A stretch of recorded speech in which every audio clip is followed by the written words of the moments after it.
Good morning. This is Wonderland on the go with all you need to know in news and weather as you start your day. It was a story we brought you last month about an SDSU cheerleader who had her leg amputated due to a rare condition. Brianna Damaris is grateful for all the support she's received so far, but last night was another thing pushing her to get back on the sideline cheering again. Pizza Ranch on 41st Street in Sioux Falls held a fundraiser for her. 10% of all sales and 100% of all donations went right to the family. Everyone has done so much for me, and I'm so grateful for all of them. And yes, I appreciate everything that everyone's doing for me. I've known the Damaris family for a long time. I'm good friends with Brianna's sister, and just be able to be out here and help this cause as they're fundraising for her. It's just a great experience and a way for the community to be involved. Family members tell us just over $1,200 was raised. Brianna says she is supposed to get her prosthetic leg sometime at the end of December. If you would like to help her in this journey, you can find a GoFundMe link attached to this story on KELOLAND.com. One Yankton musician is returning to the stage after a battle with cancer. Sean Coles has been singing and playing music his entire life, but last year his vocal cords were damaged after a surgery related to cancer. Today he's ready to return to the stage and play music for his community. The pleasure I get from seeing people smile and people appreciating different songs that I'm able to play. Wow. That's the best. He'll be playing at Muddy Moe's Coffee House in Yankton at 6:30 tomorrow night. A first-of-its-kind fundraiser is coming up at the Swiftel Center in Brookings on December 3rd. The Earn the Gift Gala will raise money to help kids who are sick. The funds will send kids with cancer to college and grant wishes through the Make-A-Wish Foundation. It's the brainchild of Ty Eschenbaum, a leukemia survivor and former Make-A-Wish kid himself. He says he feels lucky to be alive and he wants to pass that on to others. And that's my message when I talk to a lot of kids in schools is you're supposed to do the absolute best that you can with the gifts that you've been given. Eschenbaum started his foundation 11 years ago, along with Make-A-Wish and scholarships for kids who've had cancer. He funds missionary work. Tickets for the Black Tie optional event are still available. You can find more information on KELOLAND.com. Now let's get a check of our weather with meteorologist Scott Munn. Going to be another cold day out there, Scott. Oh, cold, still a little windy for some of us. Flurries, light snow showers cannot be ruled out. Numbers remaining below average. Temperatures mainly in the teens and 20s for highs.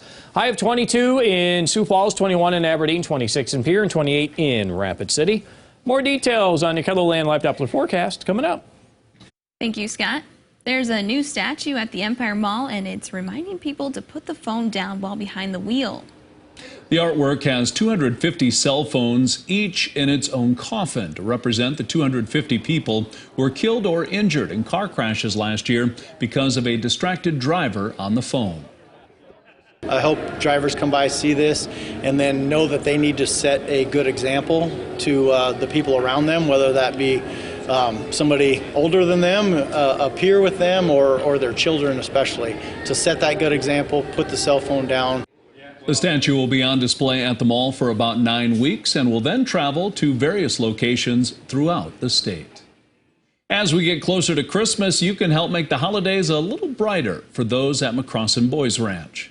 While there are many trees at Shields, there's only 2 decorated with red and green gift tags. Each one has a gift item to purchase for the boys at the ranch. Once you purchase a gift, you just have to return it unwrapped to the store you got the tag from or McCrossin Boys Ranch by December 23rd. The people of Sioux Falls have been fantastic. We have so many different people and donors that come and pull the tags off. They're calling me before the trees are even up, asking where the tags are, and so we're so blessed, and it just warms our heart. The Tree of Hope can also be found at Hy-Vee on Minnesota Avenue, Sioux Falls Running's East 10th Street location, and Chick-fil-A. Falls Park transforms into a winter wonderland today. A winter wonderland celebration will be held at the Falls Overlook Cafe from 5:30 until 9 o'clock tonight. There will be free hot drinks and ice cream. Winter Wonderland has over 1 mile of garland, 25 wreaths, 268 decorated trees, and 215 decorated light poles. The lights and holiday music will be on display from 5 p.m. to midnight every day, ending on January 15th. This is the 19th year of Winter Wonderland. And the grand lighting ceremony for Christmas at the Capitol in Pierre will be held on Tuesday. This year's theme is Merry Prairie Christmas. Volunteers have decorated 82 trees, the largest a 38-foot Black Hills spruce decorated by the South Dakota Shriners. You can see the lighting ceremony on November 22nd at 7 p.m. Central Time. Christmas at the Capitol will be open to the public until the day after Christmas. That's a look at some of our top stories. Now let's get one last look at your weather with meteorologist Brian Karstens. Brian? All right, weather today, well, it is cold, no question there. We've got sub-zero wind chills, temperatures, single digits, even below zero temperatures in the Black Hills region this morning. We're expecting a few new pockets of snow coming in from North Dakota. By and large, this is not a lot. It's basically these light hits, but you know, the wind is still a talking point here. We can't dismiss some of the wind gusts today. Approaching 35, 40 in the north central. I could see a scenario where Rapid City gets quite gusty this evening, over 40 again. And Sioux Falls will see some of that as well. So just keep that in the back of your mind Saturday morning. I could easily see blowing snow at times around Watertown. And the temperature is single digits again. How about the highs tomorrow? Sioux Falls just getting close to 20, right around that ballpark.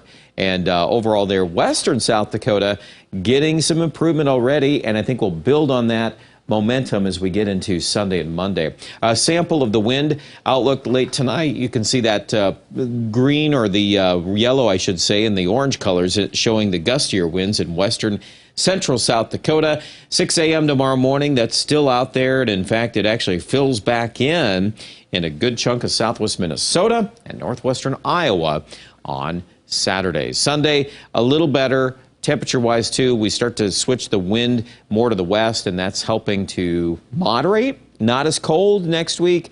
Alberta Clipper could be in the neighborhood by Thanksgiving.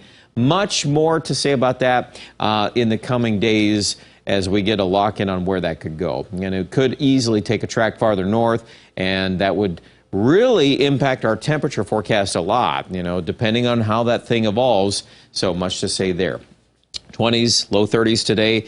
Most of the days leading up to Thanksgiving are indeed better when it comes to temperatures, upper 30s and low 40s. We might hang on to that into Thanksgiving, so more to come there. The Aberdeen forecast in the 30s for now. I would say, given the proximity of the deeper snowpack to the north, it's just a little harder to warm up, but certainly not as cold. Pierre, central South Dakota, let's say close to 40. We got a couple chances to rise above that level, but that's kind of where we'd like to sit with the latest data on that. Most of the forecast is not overly active. There are some hits of snow the next 24 hours. Even Rapid City may end up getting a little bit of that tomorrow, but then we're close to 50 on Sunday and Monday as we make some improvements on those 7-day outlooks. More coverage online at kettleland.com.